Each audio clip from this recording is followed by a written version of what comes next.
People often tell me, or I often hear people saying, it's too late to pursue my dreams. I've missed the boat. At my time of life, it's too late. And that is not true. It is never, ever too late to pursue your dreams. Keep listening to find out how you can pursue your dreams and achieve them at almost any stage of your life.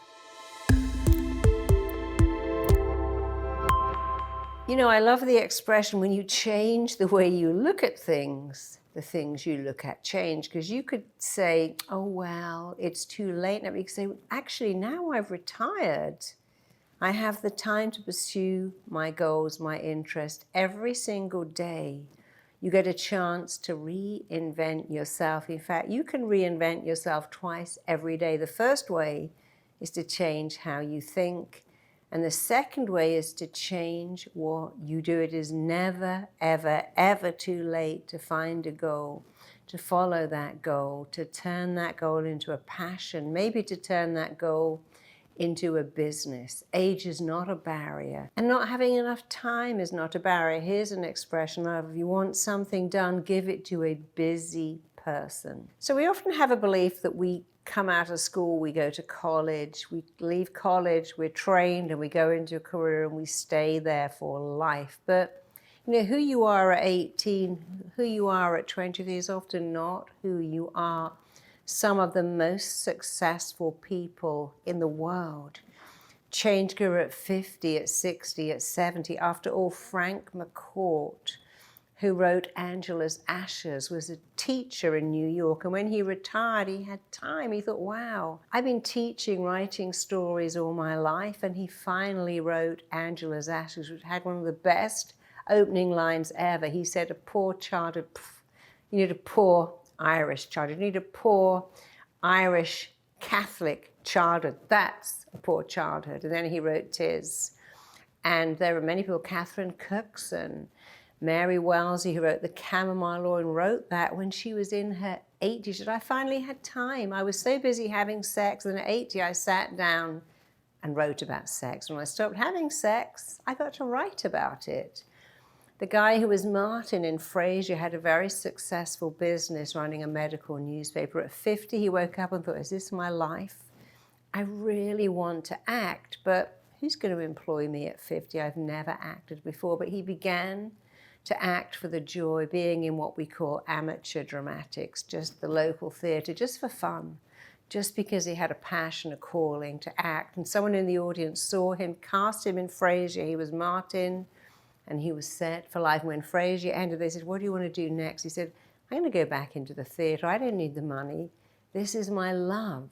Someone called Jocasta Innes was someone in England who, her husband left her. She had no money, and she rented a home, and she couldn't afford to paint it. So she got little sample pots of paint for free and began to do something called stippling, which is really kind of flicking bits of paint at a wall so you have a pink stipple instead of a pink wall. And actually she made that. I think people went, wow, this is amazing. She started to write books about stenciling and stippling and rag rolling. Anita Roddick, who founded the Body Shop, had no money. She painted the walls bottle green because they were full of mold. And yet those women created something incredible. They had a second act. They began to do what they loved. Often when our children leave home, if a marriage ends, we think, wow, what shall I do with the second half of my life? I've always wanted to be a designer, a writer. I've always wanted to do this. We are living longer than ever. And we have the internet where you can learn anything. You can take any course from your kitchen table. And many of them are free. You can learn almost anything at all online on YouTube. So you can learn a new skill at any age, because after all, when you're older, you have time on your side.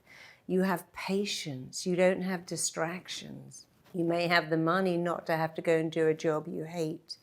And you can also learn to be confident. I have so many free audios on how to be confident, how to have self-esteem, how to learn how to apply yourself. After all, I was a therapist very early in my career, and much later I became a writer and a speaker, and then I began to train people in RTT. I have 20-year-olds to be therapists. I've also trained people in their 70s. Many people have said to me, you know, I retired, I am bored out of my mind. And this RTT, wow, you know, I can work for 2 hours a day. I can see 2 clients a day or 1. I can work 3 days a week or 2. But I can do something that gives me passion and joy and uses my mind, but I'm sitting down, so I don't have to commute to work and stand on my feet all day. And the great thing about being a therapist is when you're older, you are seen as wiser. You're seen as a sage. So we train people of 73, 74. I recently trained a man from Holland who'd retired and was so sad and depressed. He said, my life is empty. I get up, I have a bath, read the paper, and go, well, that's the first hour gone. Only another 16 to go. What am I doing with myself? He came to train with us. He was in his very late 60s, 70 by the time he finished. He said, you know, I love this because it's a job that really works. We know it was even better within a year. He married another therapist.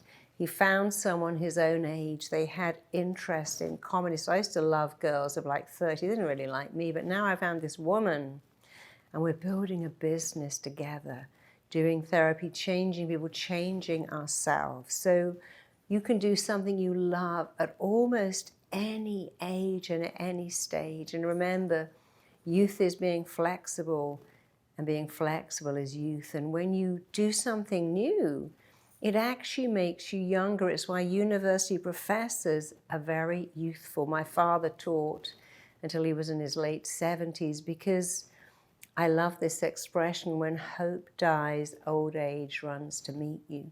But when you're constantly using your brain, which has a brutal use it or lose it mentality, when you're using your mind to learn, your mind doesn't age. It's why composers and artists are composing and painting in their 90s, because the brain doesn't age until you stop using it.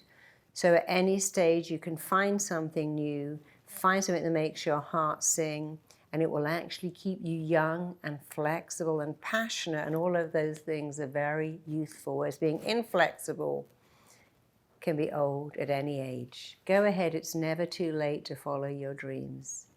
You know, I got married at 50, I'm blissfully happy. I started to teach and train also at 50. The best bits of my life at the end, I did everything the wrong way. I had a baby first, got married second, found the career I love much later in my life. But I love it because it's kept me young and happy and fulfilled. And if I can do it, you can definitely do it too. If you have always dreamt about helping others, click the link below and I will give you the exact steps to fulfill your dreams. And remember, when you do what you love, you have purpose. When you share it, you have meaning, and that lasts forever. Check out my next video here. Your thoughts control your feelings. Your feelings control your actions. And your actions control your events. Or you could say your thoughts dictate your feelings. You take away the source of the pain, and the pain is like